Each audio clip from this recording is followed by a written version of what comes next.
Hello everyone and welcome back into my kitchen. Come on, let's make this dish. Alright guys, so today for dinner I'd like to make some stuffed pork chops. And what I've done about a couple hours ago, I have these thick cut pork chops that I just washed off with some lime juice and water, and basically I made a brine. You can do that simply. You can use a combination of salt and sugar, but because I'm trying to cut the carbs, I just use salt. Actually, what I did was I used some all-purpose seasoning and a little bit of my chicken bouillon. I would say about a tablespoon of each, or a little less than a tablespoon. Now what I have here is about 3 cups of water, so I mixed that in there. I have a couple sprigs of thyme and 4 cloves of garlic that I just crushed and put them in there. So what I'm going to do now is get rid of the water and pat these dry, and then I'll show you what we'll do to them. What I have here is what I'm going to be using for my stuffing. I have a mini bell pepper. I have a little bit less than a quarter of this medium onion, sprig of thyme, and some cabbage. So these pork chops are not going to be able to take a whole lot of stuffing.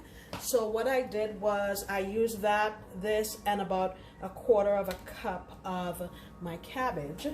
And I'm also going to put in there some Gruyere cheese that I have.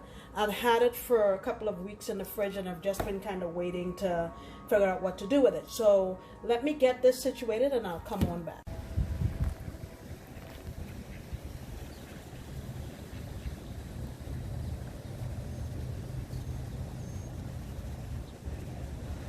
Okay, so I have my pork chops here. They have a little bit of a yellow tinge to them because of my brine. Now what I have here is a couple tablespoons of some mustard. I'm going to add some black pepper, about a half a teaspoon. I'm going to add some paprika, about a teaspoon and a half. I'm just going to get this mixed together as best I can. And simply I'm going to get it all over my pork chops. Now I'm not adding any more salt or any other seasonings or spices to it because we already brined it, and I had put my garlic and thyme and stuff in there. So I'm just rubbing that on the inside, and then I'm going to rub it on the outside and come on back and let you see. Alright, so I have my pork chops all rubbed down here, and I just realized that I didn't show you how I made the pocket in the pork chops. Now these are thick cut pork chops, and I just took my little knife and just cut a hole here and lay it down like so. And then once I got the hole in there, I just went along one side and guided my knife, trying not to cut through the meat, turned the knife around and did it the other way just so I can get it through to the other side. Okay, so now I have my cheese sliced up here. I'm gonna I think I want to put a couple slices.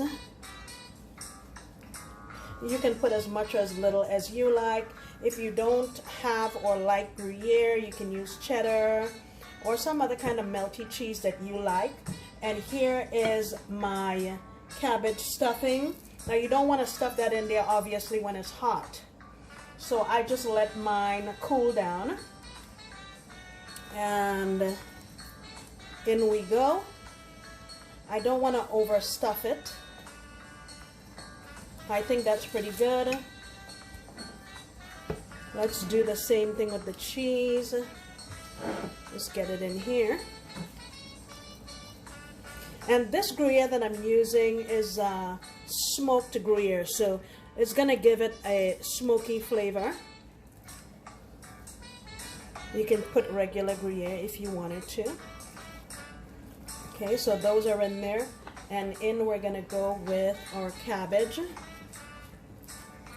And I just decided to put this because I didn't want to add anything that was gonna significantly increase the carb content. But if you're not doing keto, you can use like a stovetop stuffing that you make and stuff it in here, or you can use, another thing you can do is actually spinach and cheese. That'll be a really good combination also. And the next step is I have a couple of toothpicks, and I'm just gonna try to suture this together to keep it closed as much as I can while it cooks. Just go back and forth until you get it closed. Do it to the other one. Go through and come back this way and go through again. Come back that way. Okay? So now what I'm gonna do is rub this down with some oil. Actually, I don't want to use a lot of oil. Let me just use some neutral flavored oil. I'll be right back. Okay, I have preheated my air fryer back here. We're gonna make it in the air fryer, and I preheated it for 5 minutes at 375. I have both of my pork chops in here. I'm using a liner just for easy cleanup, and I'm gonna do 7 minutes on one side and 7 minutes on the other, because I'm thinking this will take about 14-15 minutes. So let's try 7 minutes, and remember we rubbed some oil on there, and I will come back and show you when I flip.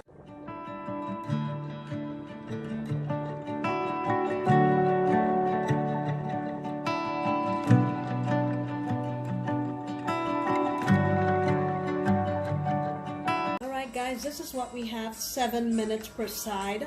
Look at that. And these are going to be so juicy because we brine them before we cook them.